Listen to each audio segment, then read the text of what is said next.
ہمارا یہ عقیدہ اور ایمان ہے کہ نبی اکرم صلی اللہ تعالیٰ علیہ وسلم کے ذکر پاک کی مجلس میں آنے والے لوگ حضور کے منگتے ہوتے ہیں اور حضور کے سائل ہوتے ہیں، اور نبی اکرم صلی اللہ تعالیٰ علیہ وسلم کو اللہ کا حکم ہے وَأَمَّا السَّائِلَ فَلَا تَنْهَرْ کہ محبوب اپنے منگتوں کو خالی نہ جانے دینا۔ سبحان اللہ، کیا بات۔ اب یہ ہو نہیں سکتا کہ حضور کے منگتے خالی چلے جائیں، کیونکہ اللہ کا حکم ہے حضور کو اپنے منگتوں کو خالی نہ جانے دینا۔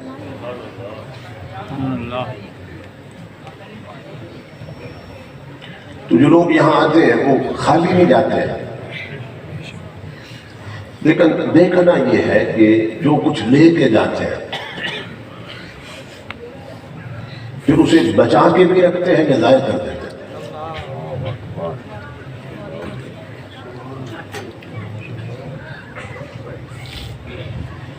جس طرح ظاہری چور ہوتے ہیں اور وہ مال لوٹ لیتے ہیں، اسی طرح ایک باطنی چور ہے جس کا نام شیطان ہے، جب لوگ ان مجلسوں سے اٹھ کے جاتے ہیں تو وہ پھر اعمال لوٹ لیتا ہے۔ کوئی بھی منصب پانا اتنا مشکل نہیں ہوتا جتنا اسے بچا کے رکھنا مشکل ہوتا ہے۔ اس طرف بڑی توجہ کی ضرورت ہے۔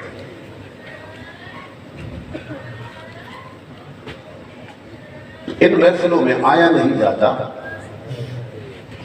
بلکہ بلایا جاتا ہے، اور جب بلایا جاتا ہے پھر نوازا بھی جاتا ہے۔ سبحان اللہ۔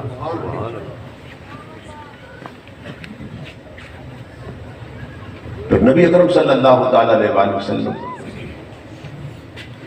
ذکر پاک ہو اور مجلسی حضور کے نام پہ ہو، اولیاء اللہ فرماتے ہیں کہ یہ بات اللہ پاک کی غیرت کے منافی ہے کہ اس کے محبوب کے ذکر کے لیے لوگ جمع ہو اور پھر بخشے نہ جائیں۔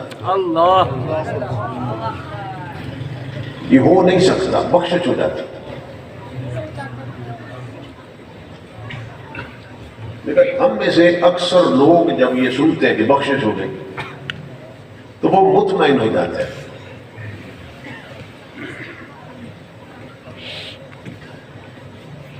یعنی پہلے نماز نہیں پڑھتے تھے، تو جب یہاں سے اٹھ کے جاتے ہیں پھر بھی نہیں پڑھتے۔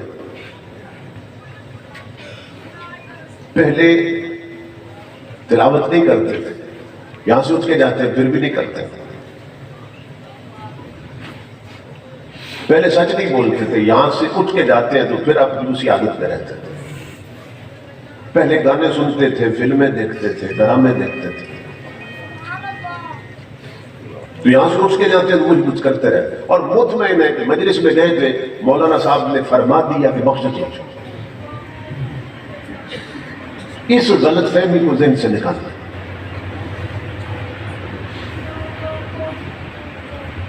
بخشش ہو جاتی، اس میں کوئی شک نہیں، لیکن دیکھنا یہ ہے کہ یہاں سے اٹھ کے جانے کے بعد کتنے لوگ ہیں جو اس بخشش کو پھر بچا کے رکھتے ہیں۔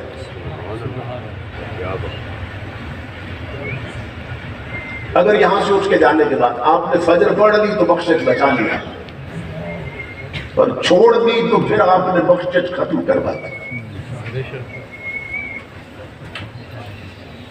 یہاں سے اٹھ کے جانے کے بعد آپ کی نمازیں شروع ہو گئی تو پھر آپ بخشش بچا کے رکھیں گے۔ جھوٹ بولنا چھوڑ دیا، حرام دیکھنا چھوڑ دیا، حرام سننا چھوڑ دیا، حرام بولنا چھوڑ دیا، حرام کو ٹچ کرنا اور پکڑنا چھوڑ دیا، حرام کی طرف چل کے جانا چھوڑ دیا،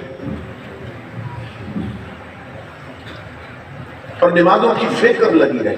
نمازیں پڑھی آپ نے، شروع ہو گئی، زندگی شریعت کے سانچے میں ڈل گئی، تو آپ کو مبارک ہو، آپ نے بخشش بچا کے رکھی ہوئی۔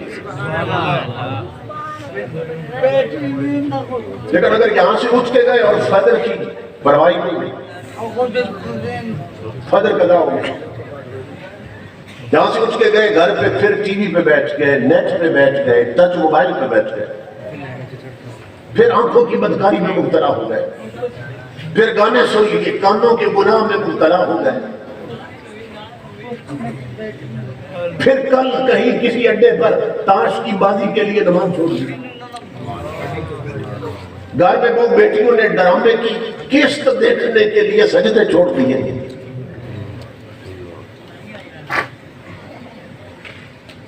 پھر اس کا مطلب یہ ہے کہ انہوں نے اپنی بخشش کو بچا کے نہیں رکھا۔ جلسوں کا مقصد قوم کی دینی فکری تربیت ہوتی ہے۔ جلسے کاموں کے چسکے کے لیے نہیں، ذہنی تعیش کے لیے نہیں، جلسے کانوں کی عیاشی کے لیے نہیں بنے ہیں، جلسے اس لیے بنے آنے والے حضور کا دین سیکھ کے جائیں، حضور کی شریعت سیکھ کے جائیں۔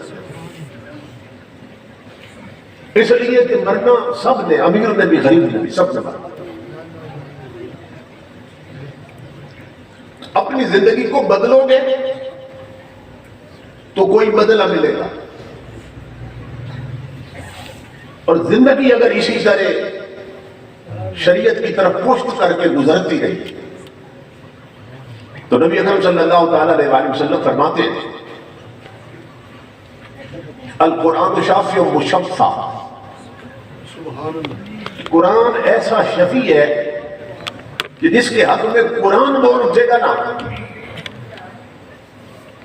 اس کی شفاعت ہو جائے گی، سبحان اللہ، اس کی بخشش ہو جائے گی۔ جس کے حق میں قرآن بولا اسے بخشوا کے چھوڑے گا،